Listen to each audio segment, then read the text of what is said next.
Los Angeles, California-based vocalist and multi-instrumentalist Jerry Paul Nestler has announced the release of his debut solo album, Mama's Child. The album is scheduled for a September 12 release and will be celebrated with a Nestler live appearance at the Redwood Bar in downtown LA that same day. A lyric video for the song Coco My Love, featuring vintage photographs taken around Los Angeles during the early 1950s by Nestler's artist father, Frank Nestler, can be viewed below.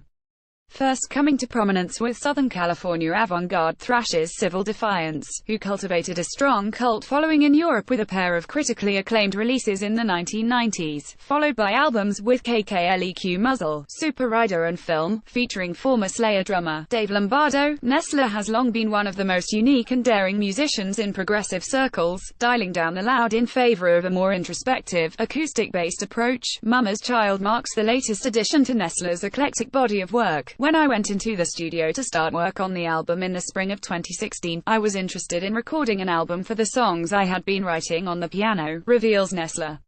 The songs reflected the sounds I was hearing from playing and listening to recordings of the early 1900s, some popular, others more obscure, on through the late 1960s and into the early 70s.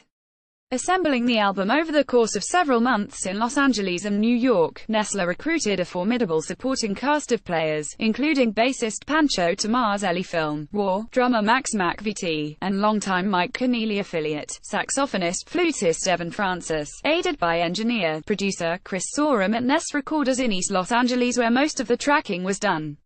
I had met Max VT at a film show in LA. I asked him if he would be interested in playing drums on an album I was putting together. He was intrigued when I mentioned that the music I was working on had me on the piano instead of the electric guitar, and how I had been influenced by Roberta Flack's work with drummer Ray Lucas. Max recommended a studio in East LA, Nest Recorders, which turned out to be the perfect place as it had a 1910 Steinway piano and an echo chamber. We laid down the initial tracks with Chris Sorum. Not long after that I left for New York, where Evan Francis tracked in the woodwinds at Figure 8 Studios in Brooklyn, with Michael Coleman at the helm. There was also a short visit to Springfield, Massachusetts, where Jim Messbauer added some trombone to the tracks. A few months later it was back to LA to finish up and mix with Chris.